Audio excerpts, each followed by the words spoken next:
नमस्कार। हिंदी के पेपर में मुक्ति दूत से जुड़ा सवाल अक्सर कंफ्यूज कर देता है ना? तो चलिए आज इसी उलझन को सुलझाते हैं। हम लोग मिलकर डॉक्टर राजेंद्र मिश्र के जबरदस्त खंडकाव्य के जो हीरो हैं यानी महात्मा गांधी, उनके कैरेक्टर को परत दर परत समझेंगे। सबसे पहले तो ये जान लेते हैं कि ये टॉपिक इतना ज़रूरी क्यों है। देखिए, यूपी बोर्ड क्लास 10 के हिंदी एग्जाम में ये सवाल लगभग हर साल आता है। और पता है कितने मार्क्स का? पूरे 3 अंक का। तो चलिए साथ मिलकर इन 3 नंबरों को एकदम पक्का कर लेते हैं। तो सवाल असल में यही बनता है कि मुक्ति दूत के नायक की खास बातें, उनकी विशेषताएं क्या थीं। अब ये सवाल 2016 से लगातार थोड़ा बहुत घुमा फिराकर पूछा ही जा रहा है। हमारा मकसद ये है कि इस चर्चा के बाद सवाल कैसा भी आए, अपनी तैयारी पूरी हो। अच्छा, गांधी जी के कैरेक्टर को आसानी से समझने के लिए हमने इसे 5 हिस्सों में बांट लिया है। पहले देखेंगे कि उन्हें दिव्य पुरुष क्यों कहा गया, फिर एक समाज सुधारक के तौर पर उनका काम, राष्ट्र के मुक्ति दूत के रूप में उनकी भूमिका, एक तपस्वी नेता के तौर पर उनके क्या सिद्धांत थे, और आखिर में इन सबको मिलाकर एक फाइनल निचोड़ देखेंगे। तो चलिए पहले और सबसे दिलचस्प पहलू से शुरू करते हैं। सोचने वाली बात है कि कवि डॉक्टर राजेंद्र मिश्र ने गांधी जी को एक आम इंसान या नेता की तरह क्यों नहीं दिखाया? आखिर उन्होंने उन्हें एक दिव्य पुरुष के रूप में क्यों दिखाया? कवि की कल्पना ये है कि जब धरती पर अंग्रेजों का जुल्म अपनी सारी हदें पार कर गया, तब भगवान ने खुद गांधी जी के रूप में अवतार लिया। ये सिर्फ एक कविता की बात नहीं है, बल्कि ये काव्यों में गांधी जी को एक बहुत ही असाधारण और दैवीय दर्जा देता है। लेकिन गांधी जी का काम सिर्फ अंग्रेजों से आज़ादी दिलाना ही नहीं था, वो एक बहुत बड़े समाज सुधारक भी थे। उनकी लड़ाई तो भारतीय समाज के अंदर जो बुराइयां थीं, उनसे भी थी। उनके समाज सुधार के 2 सबसे बड़े मिशन थे।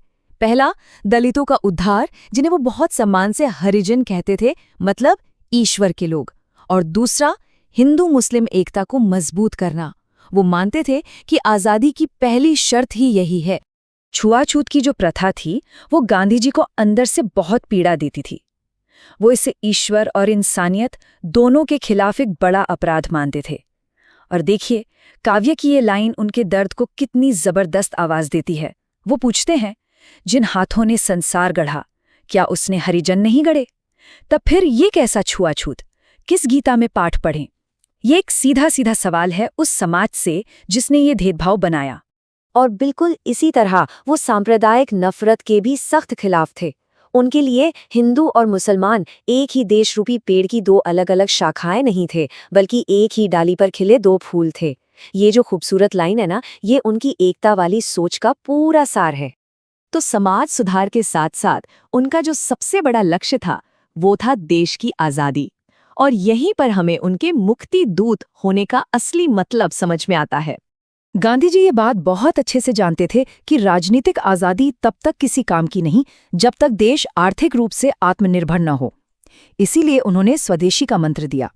स्वदेशी अपनाना और चरखा चलाना ये सिर्फ कोई सिंबल नहीं थे, बल्कि ये भारत की आर्थिक गुलामी की जंजीरों को तोड़ने के असली हथियार थे। और हाँ, ये कोई 1-2 दिन की लड़ाई नहीं थी। उन्होंने लगभग 30 सालों तक इस बहुत बड़े स्वतंत्रता संग्राम को लीड किया। उन्हीं की लगातार कोशिशों का नतीजा था कि 15 अगस्त 1947 को भारत आज़ाद हुआ। इसीलिए तो कवि उन्हें सच्चे मायनों में देश का मुक्ति दूत कहते हैं। लेकिन गांधी जी को एक लीडर के तौर पर समझने के लिए हमें उनकी पर्सनल फिलॉसफी को समझना होगा। आखिर वो कौन सी वैल्यूज थीं जो उनकी पर्सनैलिटी को एक तपस्वी जैसे बनाती थीं? उनके तपस्वी स्वभाव की 2 सबसे बड़ी पहचानें थीं। पहली, अहिंसा में उनका अटूट विश्वास, ये उनका सबसे बड़ा हथियार था।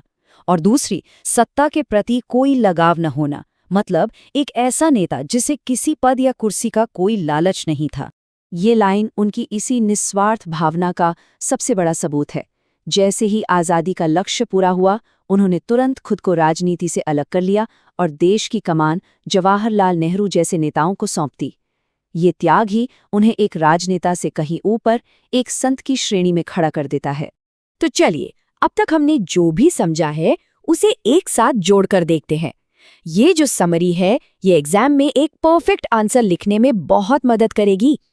तो शॉर्ट में कहें तो मुक्ति दूत खंड काव्य में गांधी जी का कैरेक्टर इन रूपों में हमारे सामने आता है।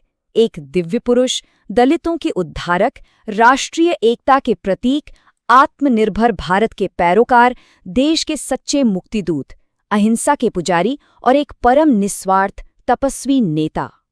और आखिर में एक सवाल जो सोचने पर मजबूर करता है, क्या गांधी जी के ये सारे मूल्य और आदर्श जो इस काव्य में दिखाए गए हैं वो सिर्फ एक एग्जाम के चैप्टर तक ही सीमित है, या फिर आज की दुनिया में भी उनकी कोई अहमियत है? इस पर सोचिएगा जरूर।